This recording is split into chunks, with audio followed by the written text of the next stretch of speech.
ভয়ঙ্কর ভয়ঙ্কর দৃশ্য দেখছি। প্রধানের স্বামী যাচ্ছে, রাস্তায় ধরে জুতো পেটা করছেন মহিলারা। বাড়ির টাকা, শৌচালয়ের টাকা সব জায়গা থেকে কাটমানি খেয়েছে। এখন ওরা ভয়ে, লোকেরা বলতে পারতো না, কমপ্লেন করতে পারতো না, পুলিশ ওদের দাঁড়াতো। এখন কমপ্লেন করছেন, সেই পুলিশে কোমরে দড়ি বেঁধে টেনে নিয়ে চলে যাচ্ছে। দেখতে হবে আরো, এটা খুবই প্যাথেটিক পশ্চিমবাংলার ক্ষেত্রে। এই যে 15টা বছর সব গেছে, যে খুব দুঃসময় গেছে আমাদের, সেখান থেকে কেটে বেরিয়ে এসছে। যারা অপরাধ করেছে তাদের শাস্তি পেতে হবে। কোথাও কাটমানি নেওয়ার অভিযোগ, আবার কোথাও তোলাবাজির অভিযোগ, এরকমই একাধিক অভিযোগে জায়গায় জায়গায় দেখা যাচ্ছে বিক্ষোভের মুখে পড়ছেন তৃণমূল নেতারা।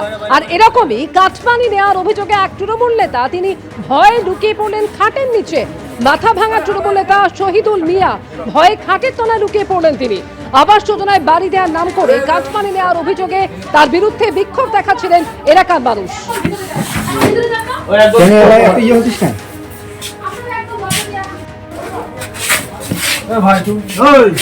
আমরা আছি তাই না? বাইরে বাইরে বাইরে বাইরে তাদের বাইরে।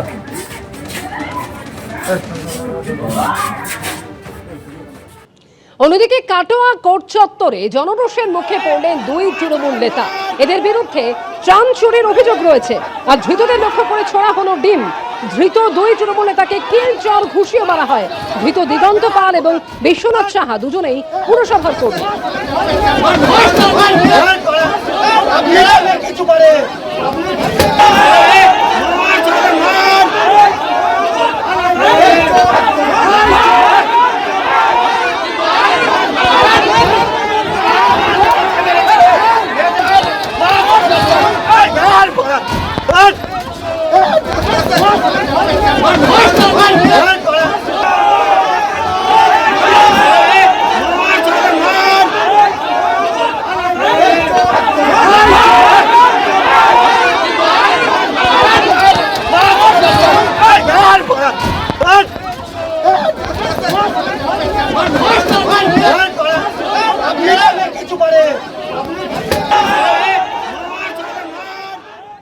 ত্রাণ সামগ্রী চুরি থেকে শুরু করে তোলাবাজি, হুমকি, কোথাও মারধর, কোথাও বাড়ি ভাঙচুরের অভিযোগ।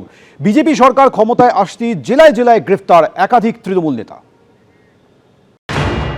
তোলাবাজি, ত্রাণ সামগ্রী চুরি, হুমকি, নির্যাতন, বিজেপি কর্মীদের বাড়ি ভাঙচুর, এমনই একাধিক অভিযোগে রাজ্যের বিভিন্ন প্রান্ত থেকে গ্রেফতার একাধিক তৃণমূল নেতা। পশ্চিম বর্ধমানের লাউদোহায় অবৈধভাবে বালি পাচারের অভিযোগে গ্রেফতার করা হলো তৃণমূলের অঞ্চল সভাপতি গৌতম ঘোষকে। ধৃতকে ঘিরে উঠল চোর চোর স্লোগান। স্থানীয় বাসিন্দাদের একাংশের অভিযোগ, অজয় নদ থেকে অবৈধভাবে বালি তোলা ও পাচার চক্রের অন্যতম মুখ ছিলেন এই তৃণমূল নেতা। শুধু তাই নয়, 21-এর ভোটের আগে বিজেপি কর্মী সমর্থকদের ওপর হামলার অভিযোগও ওঠে তৃণমূলের অঞ্চল সভাপতির বিরুদ্ধে। বর্তমানে আমাদের মুখ্যমন্ত্রী এবং আমাদের সরকার হচ্ছে কি, যারা এই সমস্ত কাজের সাথে যুক্ত তাদেরকে আইনের মাধ্যমে সাজা দেওয়ার ব্যবস্থা করেছে। এটাতে আমরা খুশি, এলাকার মানুষ খুশি, এলাকায় শান্তি ফিরে এসছে।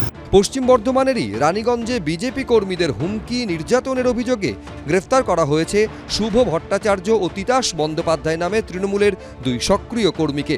এদিকে নদিয়ার কালীগঞ্জে ত্রাণ সামগ্রী চুরির অভিযোগে গ্রেফতার করা হলো তৃণমূল পরিচালিত মীরা 1 নম্বর গ্রাম পঞ্চায়েতের অঞ্চল সভাপতি সুরেশ আগরওয়াল ওরফে দামু এবং তৃণমূলের 23 নম্বর বুথের সভাপতি ফতেহার রহমানকে।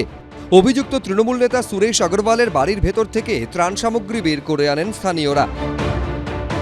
সাধারণ মানুষই বাড়ি দরজা ভেঙে বার করছে, আমাদেরকে যেতে হয়নি বা পুলিশকে যেতে হয়নি। মানুষই তার কাজ করে নিচ্ছে, কারণ তাদের অধিকার লুণ্ঠিত হয়েছে।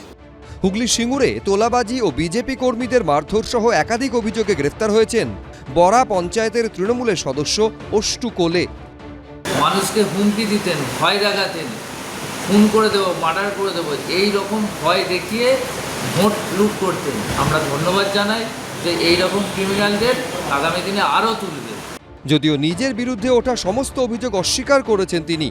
চুরি যে কেস দেওয়া হয়েছে ওগুলো মিথ্যে অভিযোগ করে কেস দেওয়া হয়েছে। এই জেলারই গোঘাটে তোলাবাজি ও আর্থিক প্রতারণার অভিযোগে গ্রেফতার হলেন আইএনটিটিইউসি নেতা স্বরূপ লাহা। মনোজ বন্দ্যোপাধ্যায়, কৌশিক গাতাইত, সোমনাথ মিত্র, এবিপি আনন্দ। এবিপি আনন্দ, এগিয়ে থাকে, এগিয়ে রাখে।